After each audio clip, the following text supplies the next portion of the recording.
gente, tudo bem? Olha eu aqui novamente conversando com vocês. Espero que vocês estejam gostando do canal, estejam gostando do conteúdo. Antes de começar o vídeo, né, vou pedir para vocês me seguirem, dar um like lá, né, e compartilhar, beleza? Então vamos para o assunto. Estou falando da Sara, né? Falei bastante da Sara e acabei não falando do Benjamin, né?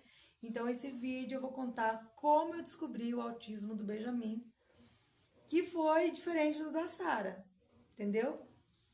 Então, vamos lá.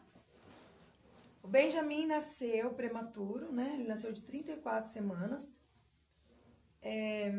Eu ganhei a Sara com 38 anos. Com 39 anos eu já engravidei do Benjamin. Eu engravidei do Benjamin, a Sara não tinha 1 ano ainda, né? Ou seja, a minha cesárea não tinha cicatrizado. A cesárea demora 3 anos para ela fazer uma cicatrização completa, né? Porque são 7 camadas de pele e a cicatrização não é só por fora, é por dentro também, né? O médico, né, o meu GO, ginecologista, ele falou assim: Alessandra, é bem provável que pela sua idade, né, e por você ter tido uma gravidez recente, você não vá até o final com essa gravidez. E foi o que aconteceu, né?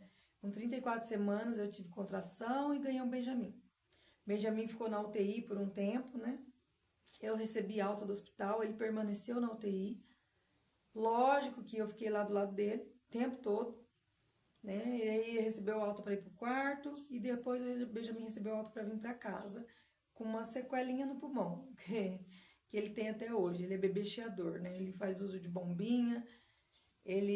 O tempo vira, ele vira junto com o tempo e tem crises.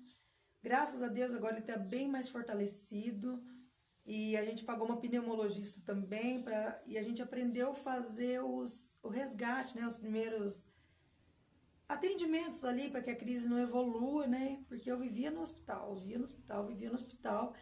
e depois que a gente pagou essa pneumologista, a gente aprendeu como lidar com tudo isso, né? Fazer o tratamento, então daí as coisas melhoraram para nós, né? E para o B também, né? Menos sofrimento, mas ele ainda faz uso de bombinha, de vez em quando ele ainda tem crises, né? Daí acabo tendo que ir para o hospital, enfim. Mas a gente sabe cuidar dele agora bem direitinho, sabe? Então ele vai muito menos para o hospital, graças a Deus. Benjamin nasceu, como eu falei para vocês, né? Prematuro. Quando ele veio para nossa casa, ele pesava 1,8 kg. Ele era um bebezinho desse tamanhozinho assim, ó.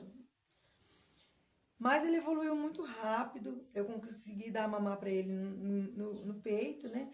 Eu amamentei ele até 2 anos de idade. Ele evoluiu muito bem, comia muito bem. E o contrário da Sara, o Benjamin, ele fazia palavrinhas, balbucios. Ele fazia, gente. Ele conversava com a gente. De bebezinho, ele conversava. Sabe aqueles bebezinhos que conversam? Conversa. Eu tenho vídeo dele conversando. Minha menina maior de 15 anos, Ana Clara, brincando com ele e ele conversando com ela, sabe? O Benjamin falava mamá, mamá.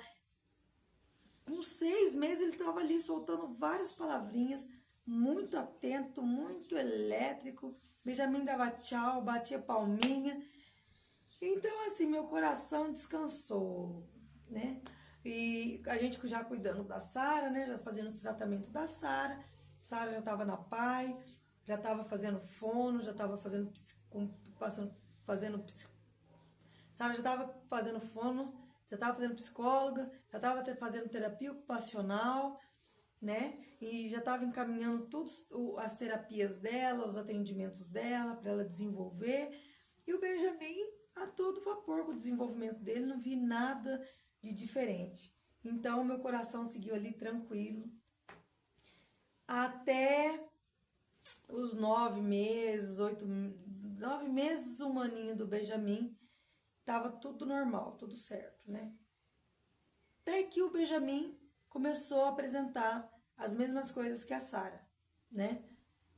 Chamava, não olhava, todo aquele desenvolvimento ali que ele estava tendo na fala, ele não estava tendo mais, sabe? Tava ficando mais quietinho, isolado.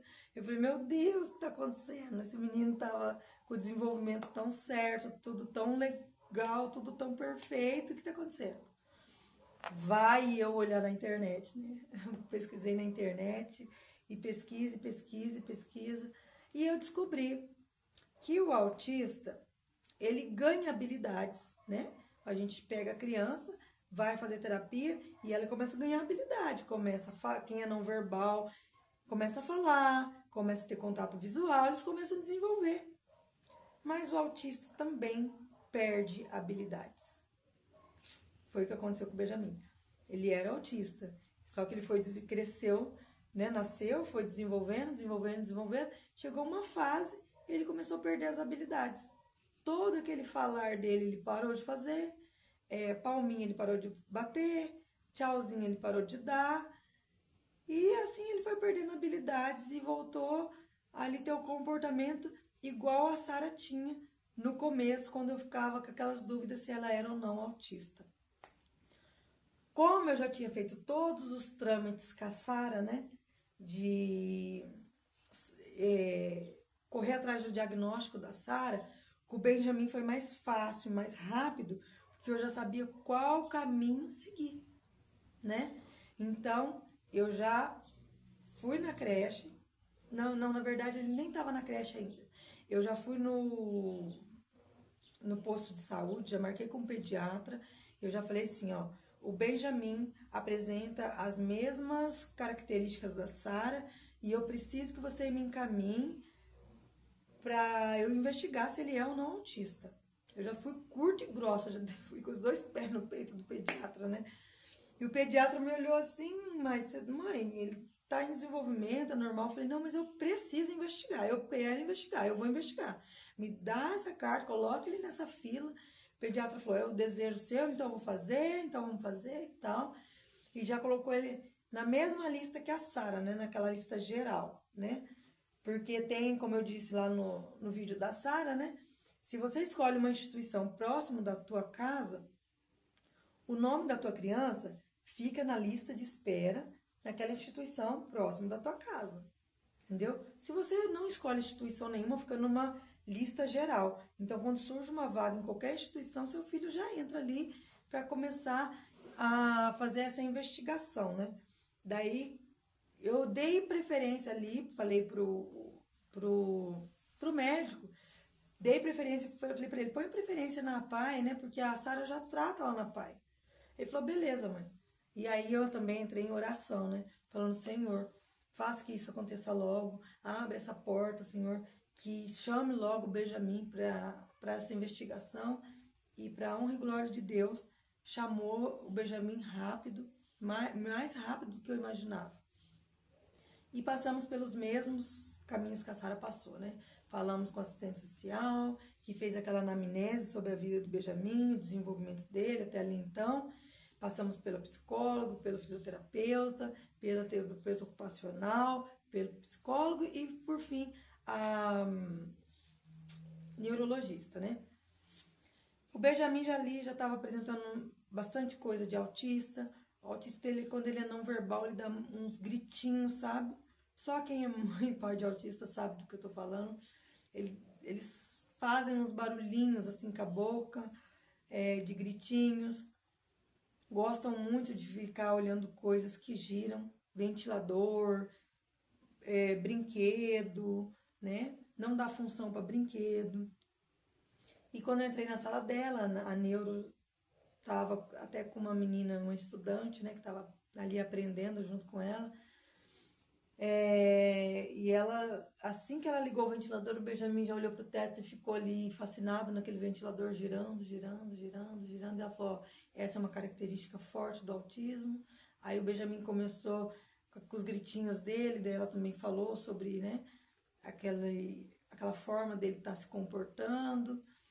E ela começou a conversar com o Benjamin, começou a interagir com o Benjamin, e o Benjamin anulou ela, né, por completo, né? Também isso é bem característico do autista, né? E ela ali na hora já deu o laudo que o Benjamin também era autista, né? Nível 3 de suporte, né? Por causa da não verbalização. E foi assim que eu descobri o autismo do Benjamin. Eu resumi aqui para vocês, né? Porque foi muito mais rápido o caminho do Benjamin, né? Porque como eu já sabia por onde ir, para onde ir, como fazer, né? Então eu acabei já trilhando o caminho certo, né? O que não aconteceu no da Sara, né?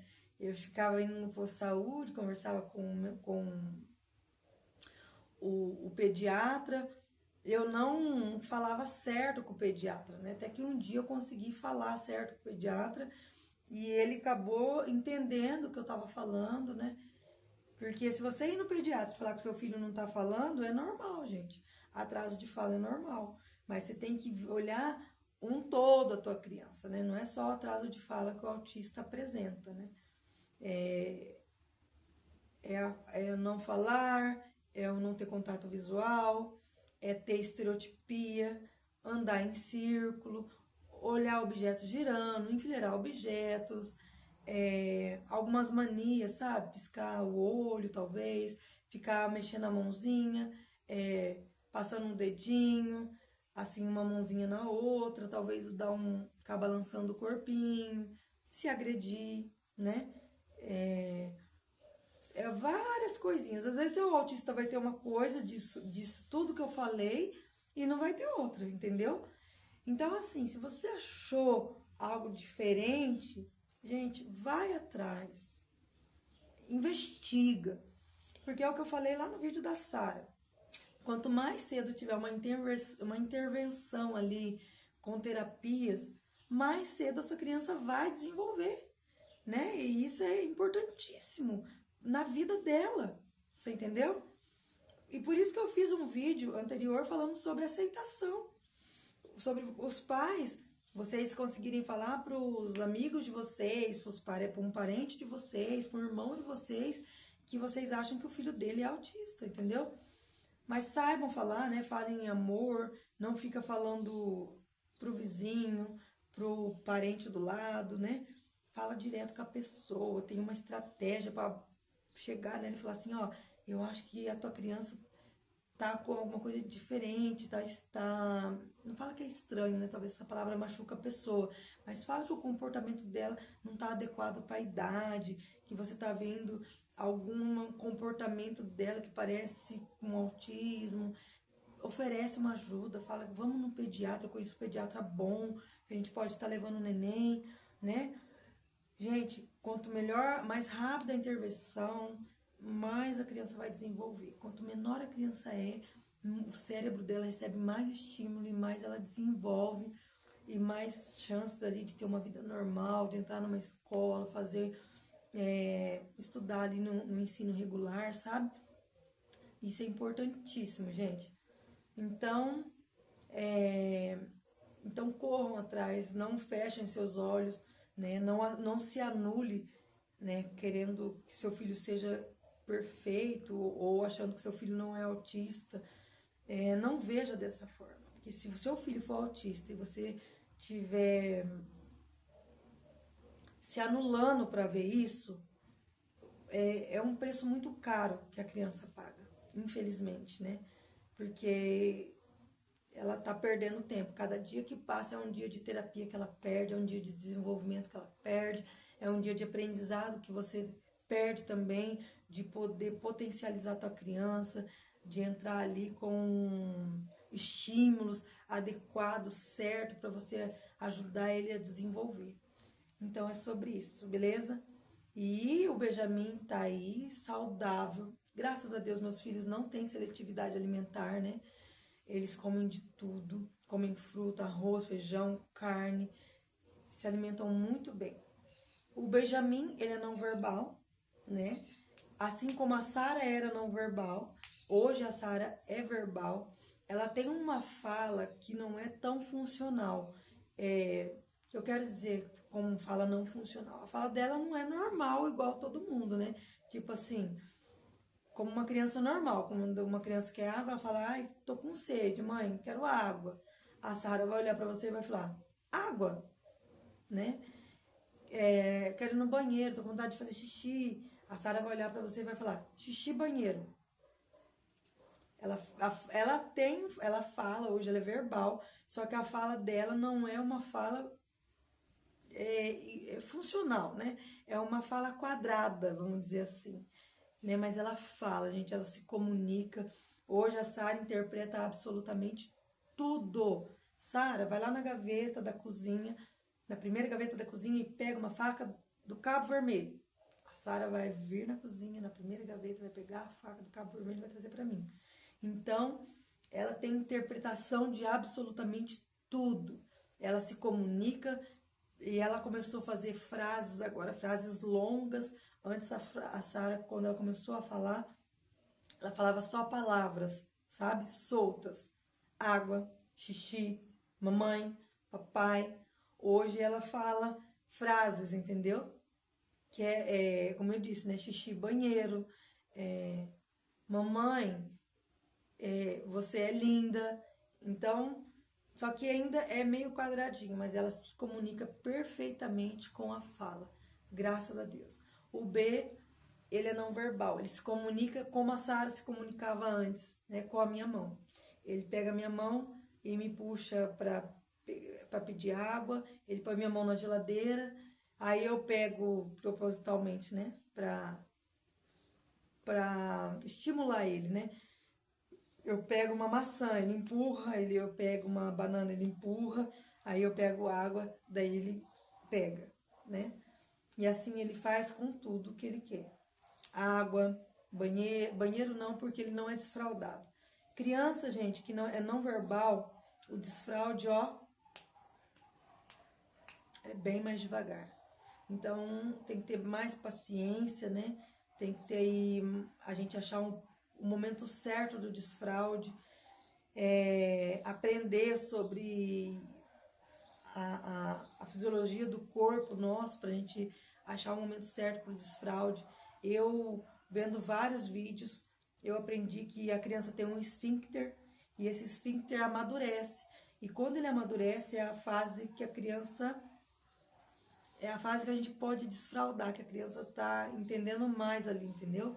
Quando a criança começa a tirar a fralda, quando ela se esconde para fazer o cocô, né? Então é esse momento que tá amadurecendo ali o esfíncter dela e é o momento de desfraude. Só que com o autista é diferente, principalmente com o autista não verbal, né? É um pouco mais complicado. Mas é isso que eu queria falar com vocês sobre como eu descobri que o Benjamin é autista. Ele é uma criança super esperta, comunicativo. Já fiz o exame de audiometria, né? Saiu tudo normal no exame de audiometria dele, ou seja, ele ouve. Isso, gente, é muito importante, tá? Quando a criança é autista. Quando vocês chamam, ela não olha, ela não interage. O primeiro exame que a gente tem que procurar pedir para o pediatra é um exame de audiometria, né? Um exame que vai fazer exame do ouvido para ver se a criança ouve e se ela ouve bem, né? Porque às vezes a criança não é autista, ela tem problema de audição. Às vezes ela ouve baixinho, ouve pouco, né?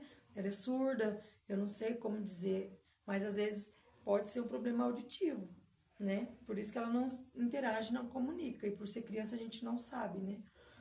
Então, um dos primeiros exames a se fazer é o de audiometria. Dando ok da audiometria, então aí é um forte indício de que ela possa ser autista. Tá bom? Vou fazer mais vídeos para vocês contando sobre a minha experiência com os meus bebês, sobre como corri atrás, como eu fiz. Se vocês tiverem pergunta, deixa aí para mim, que eu vou tentando responder ou fazer vídeos sobre as perguntas de vocês para tirar dúvidas, né? E é isso aí, beleza? Tchau e até mais. Beijo!